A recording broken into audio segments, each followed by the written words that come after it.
Ya, assalamualaikum warahmatullahi wabarakatuh. Selamat datang kembali di Diary EP. Hari ini Minggu 8 Mei. Ya, Minggu 8 Mei 2022. Masih dalam rangka Hari Raya Idul Fitri, masih dalam suasana Lebaran. Teman-teman, saya ucapin minal aidin wal faizin. Mohon maaf lahir dan batin. Semoga semua amal ibadah kita di bulan puasa diterima Allah Subhanahu wa taala. Amin. Oke, hari ini sebenarnya ini video harusnya lebih duluan ya, cuman karena satu dan lain hal jadinya video ini diambil belakangan.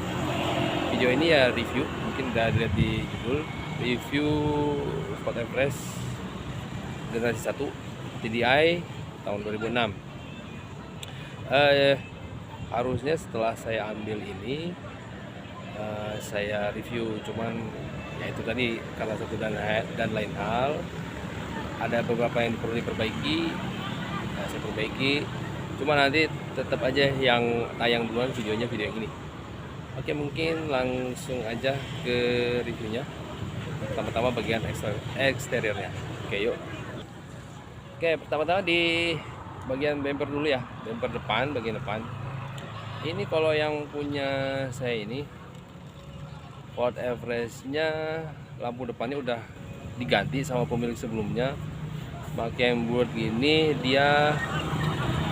Nah, ini saya hanya menyebutkan merek ya, bukan sponsor. Ini pakai yang Hella, termasuk yang dua tambahan di depan ini. Dua tambahan lampu di depan ini Hella juga. Jadi 4 lampu bulat di depan, yang awalnya itu kotak diganti Hella. Kemudian grillnya masih grill asli krom-kroman. Dan kalau mungkin bisa lihat sekilas, nah gitu. Kalau bentuk-bentuk secara umumnya mungkin bisa seperti model-model Kijang kapsul, cuma ini versi besarnya ya, versi besar. Oke, terus kemudian ini lagi ada bumper yang ini ya, bentuknya krom. Ini terbuatnya materialnya dari besi, kecuali bawahnya plastik. Ada plastik. Kenapa saya bilang besi? Karena saya pernah nabrak sekali yang listrik, nggak sampai parah, dia hanya pengok sedikit. Nah, ini kayak gini nih. Nah, ini dia maksud saya kenapa dia materialnya besi, karena waktu nabrak pun dia hanya ada benjol sedikit, pengok. Kalau misalnya dia bahannya terbuat dari plastik, dia akan retak. Jadi ya perbedaannya itu. Oke, kemudian kita lihat ke samping. Untuk lampu sen dan fog lamp masih sama dengan yang pabrikannya, memang bentuknya seperti itu. Hanya saja mungkin punya saya ini warna kelap-kelip sennya berwarna bening ya, dari pemilik sebelumnya seperti itu. Dan di bagian sini, di over fender sininya, dari pemilik sebelumnya nggak ada. Dia cerita pernah nabrak mobil hatchback gitulah. Nah, ininya retak. Nah, seperti tadi saya bilang, kalau ini pasti dia pasti akan retak. Kemudian saya ganti baru. Saya lupa ini harganya, mungkin saya cari-cari dulu. Ini saya beli di Kemayoran, sama seperti tokonya si Barokah yang sama. Nah, ini aja yang saya ganti. Kemudian di sampingnya, seperti ini, lampu sen yang masih terpasang di panel lampu di kap mesin. Kalau yang generasi selanjutnya, di sini mungkin udah ada lubang angin dari mesin, jadi panas angin mesin keluar dari sini. Nah, kalau generasi 1 adanya ini logo Everest dan lampu sen. Kemudian juga ada daging-dagingan ini, side molding. Ini warnanya silver karena memang ini generasinya, memang yang pertama ini ada two tone, jadi hitam dan silver warnanya. Kemudian ada footstep ya, masih lumayan, walaupun memang ada beberapa bekas-bekas baret pemakaian ataupun ya senggol-senggol sesuatu lah, pakaian lah. Kemudian untuk di spionnya masih sudah elektrik, hanya belum refleks. Jadi kalau itu pedalnya manual seperti ini ya, masih seperti itu. Kemudian karet-karetnya memang sudah kelihatan agak pudar, cuman saya belum ganti karena masih cukup lumayan. Hanya saja yang saya ganti di sebelah kanan seperti ini. Oke, seperti ini. Yang karet-karet pintu yang baru saya ganti itu yang ini di bagian supir, karena memang ada bagian ini yang hilang.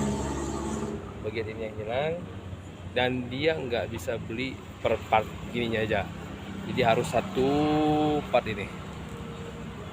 Gitu. Ya. Ini saya lupa harganya. Ini data-data itu ada di HP saya yang lama dan itu HP hilang, jadi mohon maaf. Ini juga makanya kenapa syutingnya agak lama lagi.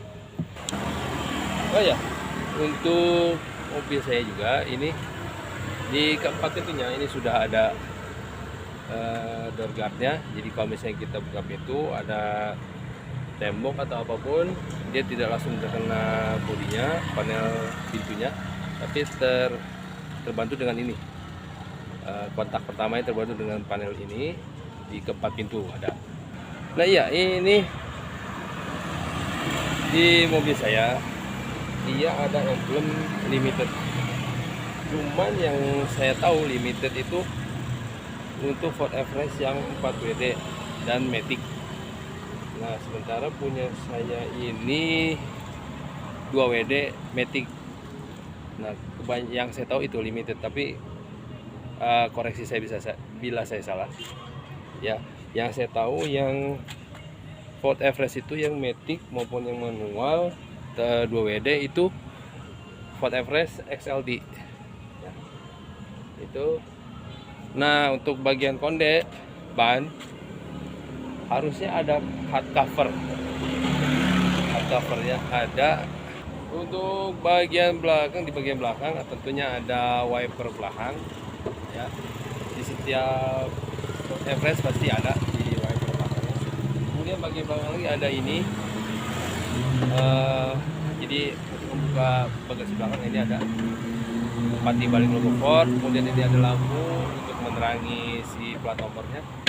Kemudian untuk di bawahnya juga ada lampu ya. Jadi ini yang berfungsi hanya untuk lampu mundurnya. Sementara di lampu atas tidak ada untuk indikator lampu mundur, hanya lampu rem dan sen. Oke, lampu saya itu. Terus kemudian di atasnya juga ada topi-topian. Ini spoiler atas. Ya kalau untuk di dunia perbalapan memang berfungsi untuk menstabilkan laju kendaraan ketika di kecepatan tinggi. Kemudian untuk eksterior ada ini roof rail. Nah ini fungsinya memang untuk kalau misalnya kita pasang track ataupun nanti dimodifikasi atau apapun yang memang peruntukannya untuk off-road dan lain semacamnya, roof rail ini sangat membantu. Kemudian untuk ban untuk generasi pertama, nah ini saya juga informasi dari pemilik sebelumnya. Generasi pertama ini velgnya tidak begini bentuknya dan ukurannya tidak sama juga. Untuk generasi pertama itu yang seperti di sini. Nah yang ini ukuran dan bentuk asli dari generasi pertama. Ukurannya seperti ini dengan ringnya 15. Nah kalau untuk yang terpasang sekarang di 4 roda yaitu ini, modelnya seperti ini, ukuran ringnya 16. Tadi yang saya sempat bilang untuk model dan ukuran ring pada ban ini itu ukuran antara generasi kedua ataupun generasi ketiga dari Ford Everest. Oke, itu mungkin eksterior. Kita lanjut ke interior. Sekarang kita lanjut ke bagian interior. Malah ketutup. Pas mau dibuka ketutup. Buka lagi. Oke. Di dalam Oke, ini interiornya. Di dalam sini mungkin kalau untuk kilas lihat ya. Ini sebentar kita putar dulu kameranya. Nah, ini dia interiornya. Oke, ini sekilas kalau kita lihat ini modelnya mungkin seperti Kijang juga, seperti Panther juga. Ya. Model sederhana dengan plastik keras-keras. Plastik keras-keras ya, instrumen clusternya ada di sini. Indikator suhu mesin, indikator bensin, kemudian ada RPM serta speedometernya.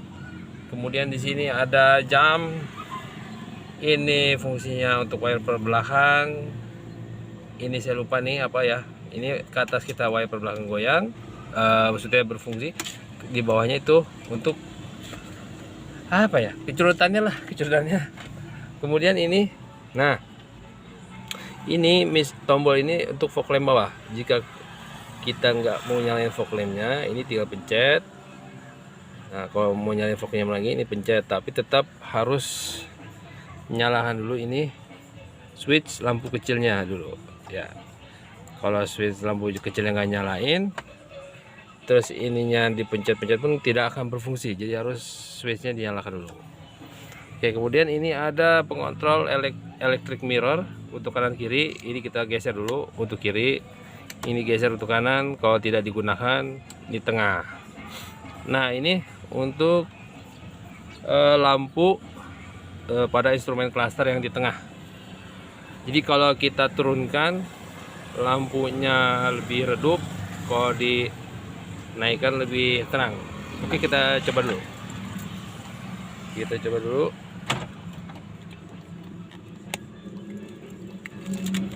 Oke, lampu di sini. Ya, itu dia. Ini tadi ada lampu indikator airbag, ini indikator filter solar, ini oli, dan ini indikator untuk baterainya. Nah, kita nyalakan.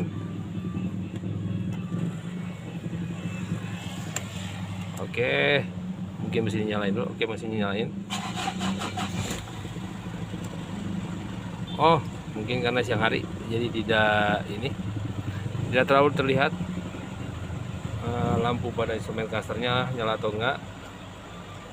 Ya, ini antara inilah, antara ini lebih kecil atau lebih terang. Yang pasti ini fungsinya untuk lampu pada instrumen cluster. Oke, kita matikan lagi.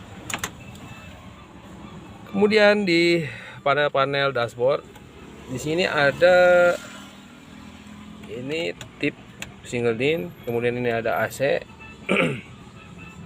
Jadi AC itu juga fungsinya, ini nyalakan dulu tombolnya nyalakan. Ini untuk depan, ini untuk belakang. Jadi kalau yang belakang tidak mau nyalakan, berarti ini tidak usah nyalakan. Nah, ketika tombol ini dipencet baru diputar ke arah sini ya. Jadi kalau misalnya ini diputar tapi ini tidak nyala, hanya akan ada angin aja. Oke, itu satu. Terus ini kemudian yang arah angin dari luar mobil ke sini, ini yang hanya di dalam saja, menghentikan udara dari luar. Kemudian ini ada asbak. Ini untuk lighter ya, ini untuk lighter, ini power outlet. Kemudian ini ada tempat penyimpanan. Nah, ini juga ada tempat penyimpanan. Nah, untuk yang Matic 4WD di sini adalah tuas transfer case-nya di sini. Nah, cuma karena ini hanya Matic 2WD, jadi tempat transfer case-nya dibuat penyimpanan seperti ini. Kemudian ada penyimpanan 2 cup holder ya. Ini juga ada tempat sedikit penyimpanan. Kemudian ada box tengah, penyimpanan box tengah satu untuk atas, yang kedua lebih dalam di bawah. Itu. Kemudian bagian atas ini sun visor ya, ada kacanya sama untuk penumpang, untuk supir dan penumpang sama. Kemudian ini ada spion tengah, ini tempat penyimpanan kacamata ya. Tapi saya biasanya nyimpen kartu aja, e-tol dan kartu kebutuhan lainnya. Ini ada 2 tempat penyimpanan kacamata. Kemudian, nah untuk yang Everest generasi 1 ada yang memang bahannya kain bluedruk gini, ada juga yang kulit. Nah ini kebetulan dapat yang bluedruk ya ini. Oke, terus apa lagi ya? Oh ya, untuk lampu ini lampu baca, dua-duanya ada. Nah kalau untuk yang tengah biasanya pas berfungsi ketika pintunya dibuka salah satu. Oke, ini juga kemudian untuk kursi tidak elektrik, masih manual seperti ini. Iya itu dia, tuh hanya seperti itu. Kemudian ini tuasnya, tuas rem tangan seperti ini ya, seperti itu. Ada yang bilang ini seperti Kijang Super, padahal ini teknologinya diambil dari pesawat terbang ya. Oke, kemudian kita lanjut ke belakang. Oke, lanjut ke belakang ya. Ini di belakang, oh ya, ini tombol switch untuk power window-nya di bagian penumpang kanan kiri belakang satu, dan di penumpang depan satu. Sementara untuk di supir ya seperti biasa, lengkap semua ada. Kemudian bagian belakangnya kita lihat naik, cukup lega. Ini posisinya untuk kursi sopir dimundurkan paling belakang. Saya masih ada 5 atau 8 jari dengan tinggi saya 173 cm. Kemudian ini AC di setiap row ada masing-masing. Hanya untuk tombol aktifnya tersedia di bagian depan supir, row kedua tengah ini.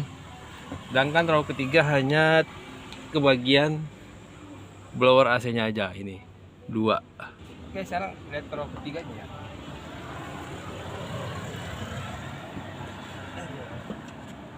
Ya. Ini untuk row ketiga, dia bisa terlihat ya, ukuran orang dewasa memang tidak nyaman karena paha tidak sangat dengan tadi dan pukul menyentuh kursi dari row kedua. Ini tinggi saya 173 cm, apalagi yang lebih tinggi dari itu. Nah untuk di belakang di sini disediakan cup holder 1, di sini kamera, coba lihat di sini, ini cup holdernya 1, di sebelah sini, di sini juga 1. Nah untuk row ketiga begini. Oke, mungkin cukup lihat, kita lanjut ke belakang.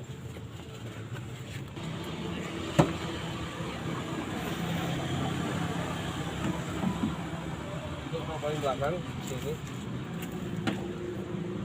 bagasi memang hanya seperti ini, cuman kemarin saya sempat beli bawaan agak banyak, ini agak muat banyak, cuman hanya agak melewati batas ini, tapi itu masalah karena masih bisa melihat kondisi belakang sekitar melalui spion yang ada di kanan kiri. Oke, cara melipatnya ini gampang. Ini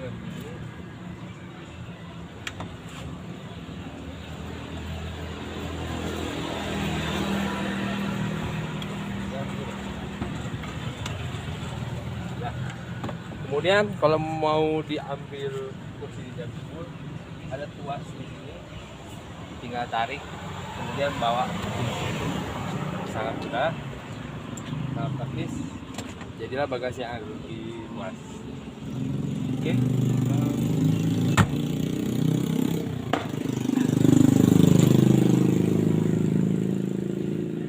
Nah, kemudian ada juga fitur yang orang lain jarang tahu. Di sini ada tulisan lock dan unlock. Lock dan unlock. Ini fungsinya kalau kita lock sini. Nah, itu dia tidak akan bergerak. Si pintu bagasi akan dikunci, tidak akan bergerak. Jadi misalnya kita lagi mau masukin barang-barang, sementara ada angin atau apapun, ini bergerak, itu jadi mengganggu. Makanya ada fitur lock, ada fitur locknya. Dan kalau misalnya udah cukup ya, tinggal ditarik lagi. Nah, baru bisa ketutup. Nah, seperti itu. Kemudian di bagian belakang hanya ada penyimpanan jaring-jaring. Kemudian ini untuk air wiper belakang. Nah,